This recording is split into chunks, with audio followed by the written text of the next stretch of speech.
Goodwin. Most of you in the industry will know Dr. Mark Goodwin. He is my boss. He's been my boss for 16 years, so everything that I do that's bad is because of him. Anything I do good is also because of him.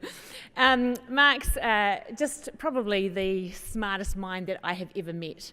He's incredible, he's my boss, but he's also a good friend. So I'm not quite sure why I'm supposed to wear this, but he's put it up here for me for some reason, so I guess I'm supposed to wear it. I'm not quite sure.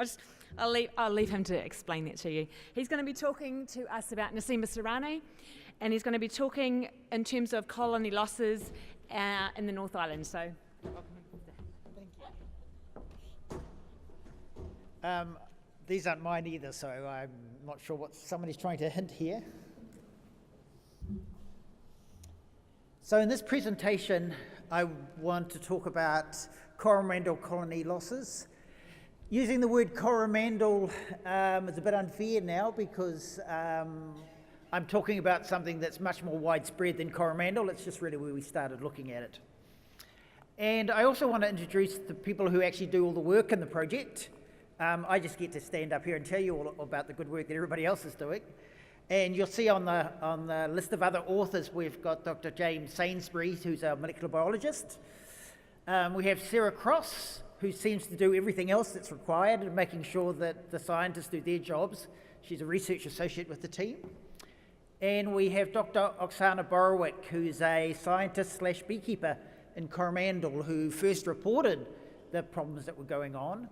And we really would not have got where we have with the project without her assistance and letting us use her hives all the way through. I should also mention Plant and Food Research, who's funding the project, and also a group of beekeepers from the Waikato who are also funding the project, which we're very kind of wrapped with. One money's not huge, but them showing their interest in the project is very good. So where did all this start?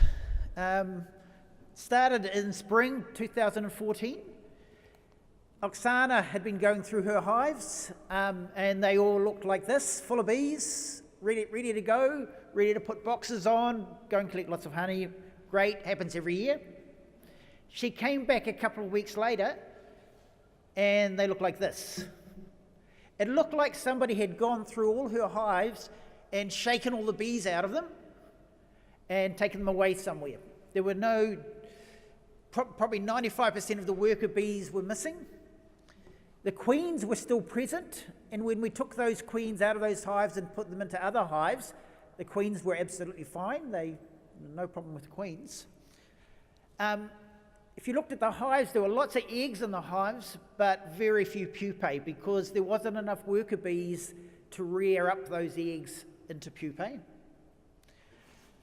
Lots of abandoned brood because all this collapse had happened very quickly, so all these bees had disappeared and they just couldn't maintain the brood that they had in the colonies. And there were no dead bees at the entrance. They just disappeared off the planet.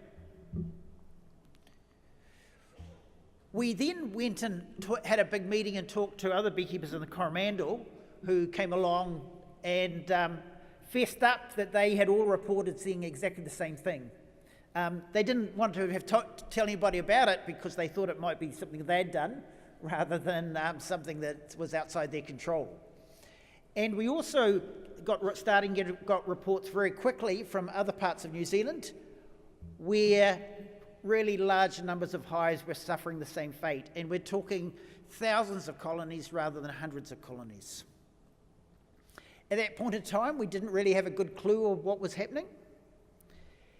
If we take you then on to the next year, we didn't get the same effect with large colonies, but there seemed to be an almost complete failure in lots of locations to overwinter nucleus colonies. They set them up the way that they were set up, the way they were normally set up in the autumn, but they all died over winter. So all those plans for increase suddenly went by the board. We then hunted around and talked to as many people as we could to try and see if we could come up with some possible causes for it.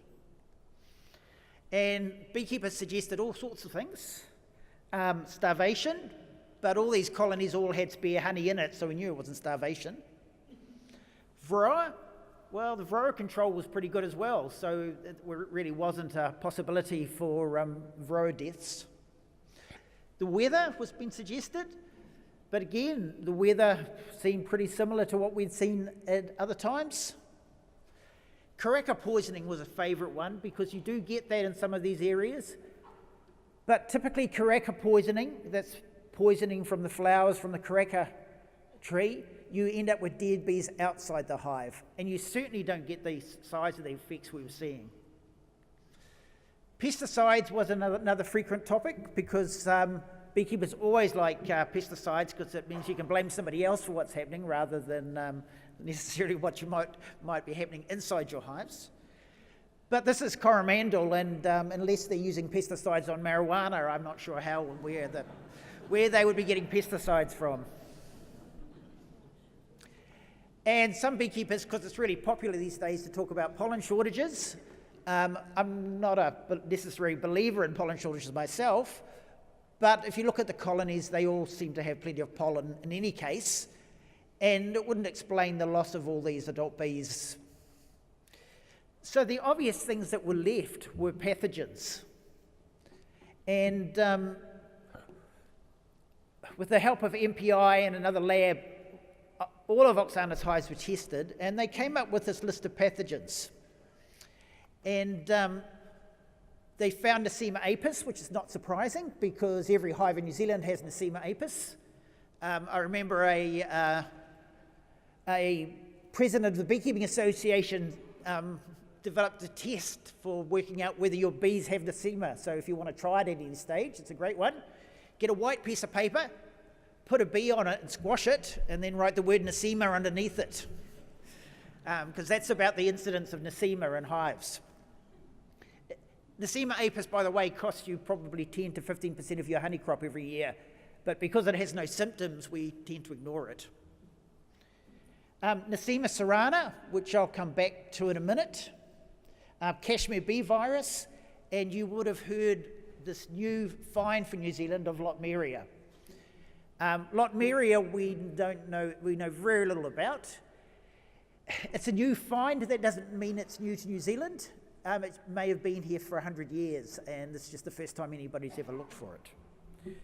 So we had to come up with a hypothesis, at least, something to go and test, take our best guess at what might be happening, and our best guess, at least, was Nosema cerana. And Nosema apis and Nosema cerana are gut parasites. Nosema cerana is the new kid on the block. It came from the same place Varroa did. It jumped species from Apis cerana onto Apis mellifera and then spread around the world. Interestingly, because they look so similar, we didn't even know that Nosema cerana was in existence until it had spread around the world because everybody just misnamed it Nosema apis. People started to get interested in it when they suddenly realised we had a different pathogen here.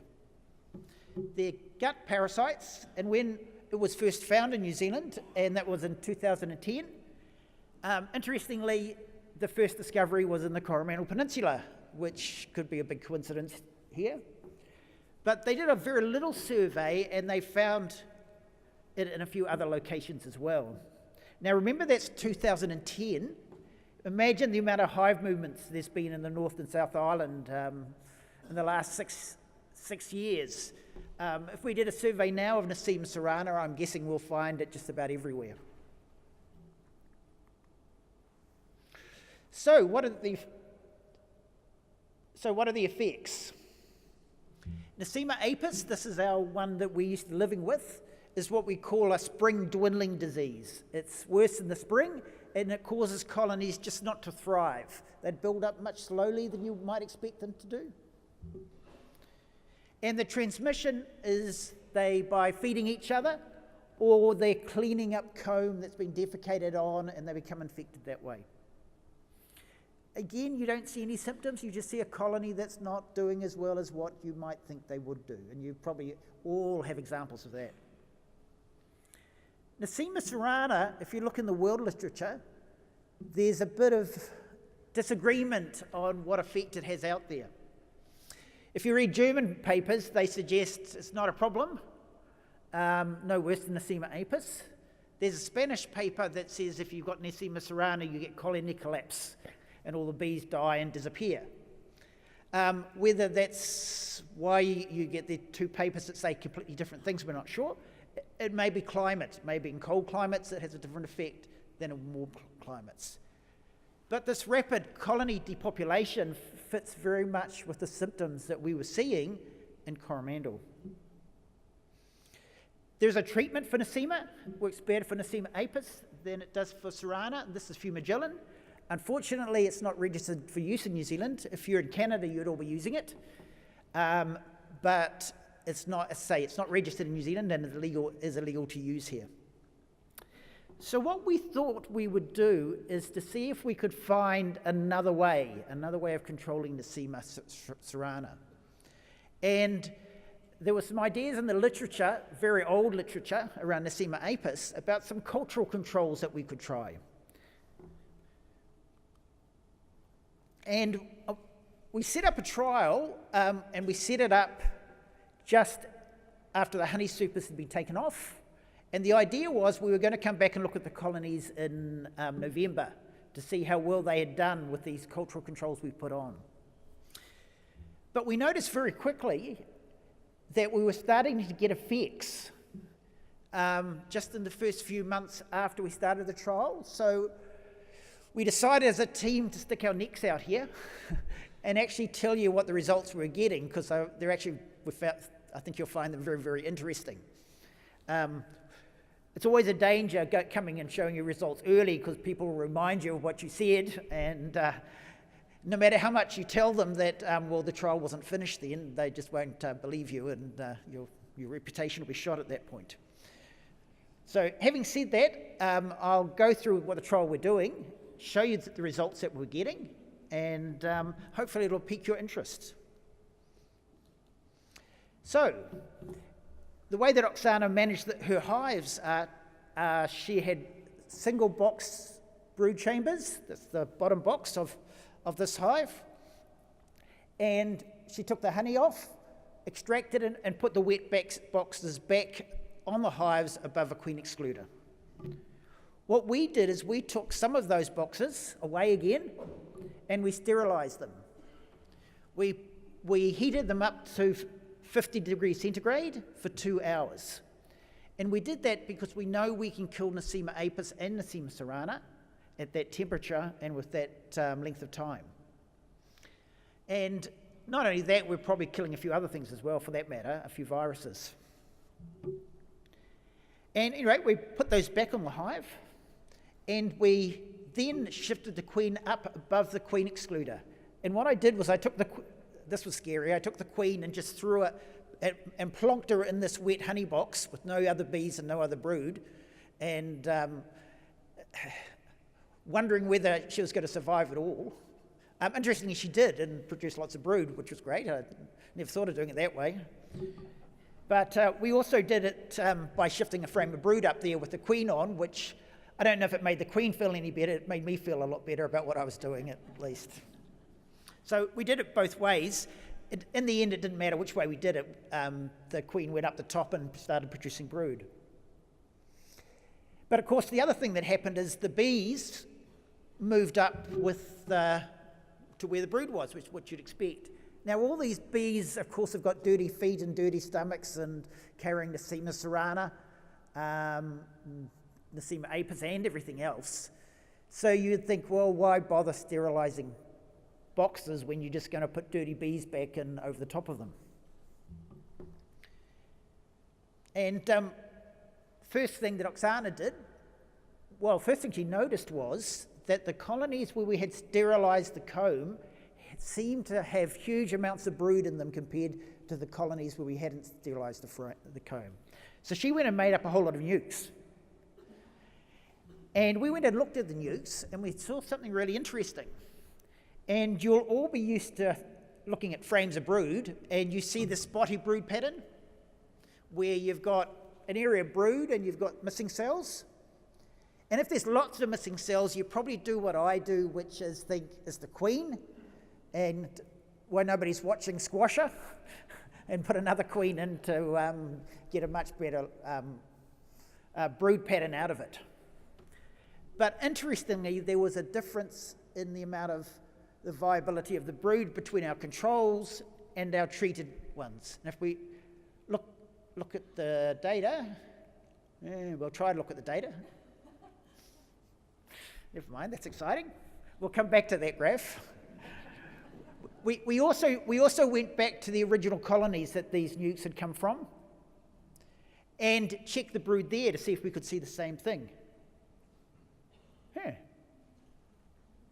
One is a modern technology. I will tell you about the results rather than showing it to you.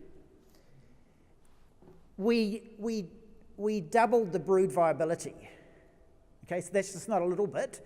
The brood was twice as viable when we had used frames from our sterilised boxes than when we had used frames from our unsterilised boxes, even though the bees still had their dirty feet all over them. And that's quite a large effect, as you might imagine. The next thing we went to look at is, this is not going to go well, but never mind. The next thing we looked at was, well, was there any difference in the bees themselves? Are there many more bees in these nukes or not? And when we added them up, the nukes that were made up from the colonies that we hadn't heat-treated the boxes had, on an average, 2,000 bees in them.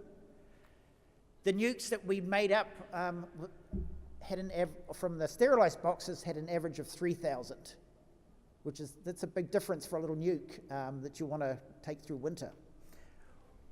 Why they had those differences? Was it due to the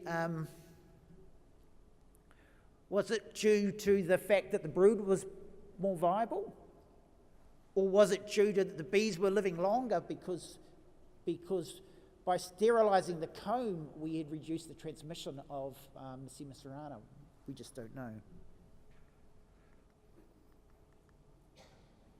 But one thing it does tell us is for Nosema cerana that bee-to-bee transmission is important, but the really big part of the life cycle is the comb itself. So where bees are defecating on the comb and other bees are cleaning it up is a major part of how bees get cross-infected and the whole disease develops in a colony. So that the results we've got so far looks like if you can sterilise the comb that they're going to lay in, you can not break the cycle of Nosema cerana, but you can have a big effect on their final outcome here, both in brood viability and in bee numbers. Bearing in mind you're getting the early part of the results of a long-term study here, so don't hold your breath too much. What we did with these colonies after we got those results is the next step, which was we took those bottom box away and replaced it with sterilised comb as well. So we have colonies that are in completely sterilised comb versus colonies that haven't. So it'll be interesting to look in the summer whether those are doing better than the other ones. So I guess in any research program, you end up with more questions, I think, than you do answers. And at this point in the program, we definitely have more questions than we have answers. And the first one is, we're still working on the assumption that everything we're seeing here is Nosema cerana. We haven't gone down that next step of being able to prove exactly that this is the only thing that we're looking at. It may be a combination of Nosema plus cerana plus other things. There's the question of replication. Not replication within the trial, because we had lots of hives, so that's fine. It's replication that if we did it next year on the same hives, would we get the same results or not? Then the question of other locations, if we had done it at Ruakura, would we have got the same results? Then the interesting one is spring and autumn. Well, we started in the autumn because that's when the funding started. It's probably a much better thing to be doing in the spring rather than the autumn, if the truth's to be known, and we'll try and do that. But if we do it in the spring and the autumn, can we get even better viability, even better bee numbers, and even better control of what we think is Nosema cerana? And then the frequency one is how often you should do it. So, in conclusion, comb sterilisation looks like could be a very useful tool to control honeybee pathogens. We think Nosema cerana, definitely Nosema apis, and possibly everything else. We can get, at first try, we can double the brood viability, which is pretty impressive, and we can get a 30% increase in bee numbers, which if you want to collect honey, a 30% increase in bee numbers is not to be sneezed at either. And we get this kind of thought that it's the comb that may be the really important thing here as far as the transmission of these two diseases, rather than the bees themselves. So if we had fumagillin, we'd be trying to treat the bees, where in fact perhaps we should be always looking at treating the comb.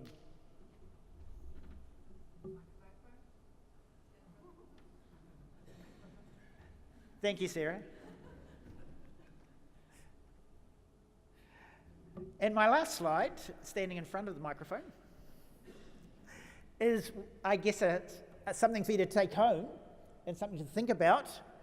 Is you've all got boxes sitting around at the moment, I guess, in sheds and all sorts of places, that you intend to put onto hives this coming spring.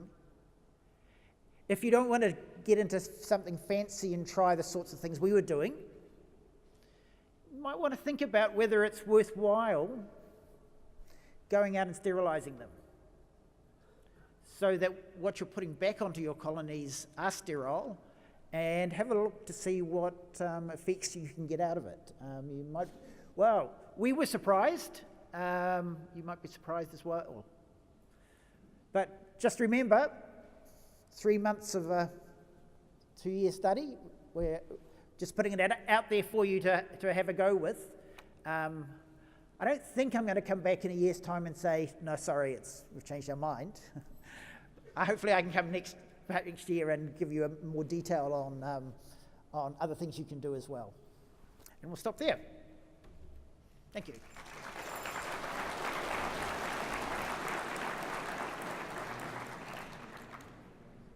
And questions?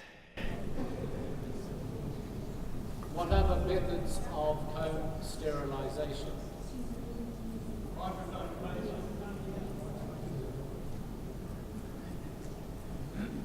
What other methods of comb sterilisation?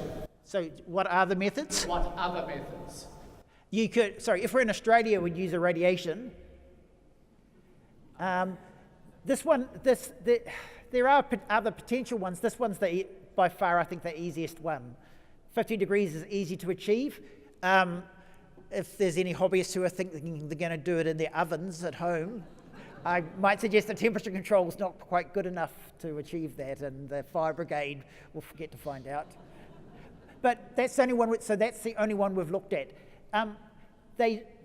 Fumigations are possible, but they're more complex, and there's residue issues. But it's a good question. Thank you. Mark, 2 questions. Firstly, I assume you measured the gut pathogens in your bees from control and test types too, did you? Yes, we measured them before. Yeah. We've measured them afterwards. We're still struggling over what they mean. Okay. And the second question, I guess sterilising comb, what about putting it in the freezer for -20 for X number of days, or any thoughts on that? Here's James. Doesn't work. Doesn't work. Thank you. Yeah, hi Mike. Can you clarify the box that was the second box? Was that all drawn comb, and were they wet or? Yes, they were honey boxes that had just been extracted, so they were wets. Okay. And secondly, the age of the comb itself, was it older comb, was it young comb, or was it just a mix? Compared, I've looked at lots of beekeepers' combs. I would comb at different times. I would say it would be among the youngest combs I'd seen. Okay. Thank you. Oksana's had a very good comb replacement program.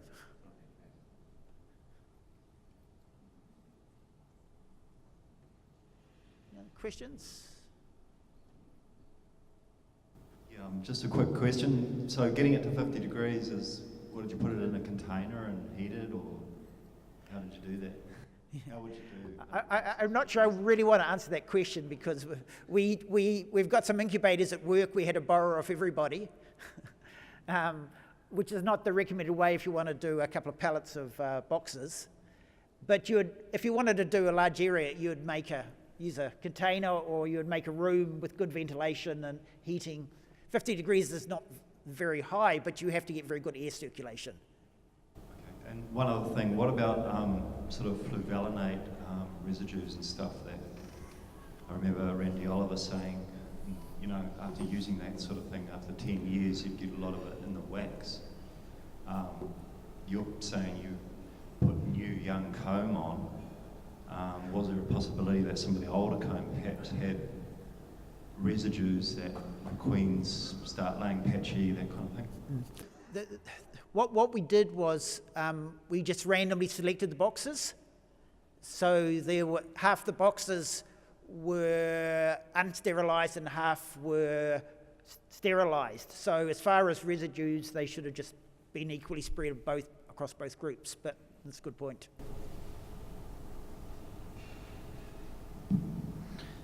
The honey that came out of it, was it active manuka or was it just field honey? I think I think Oksana, when she sells it, would probably say it's very active manuka. Actually, it's manuka honey. I'm not sure how active it would be. So would the activity of the manuka perhaps play a part in sterilisation? I don't think so, because you would have expected to see the effect in the unheat treated comb. Our control combs should have had the same effect if it was due to the manuka.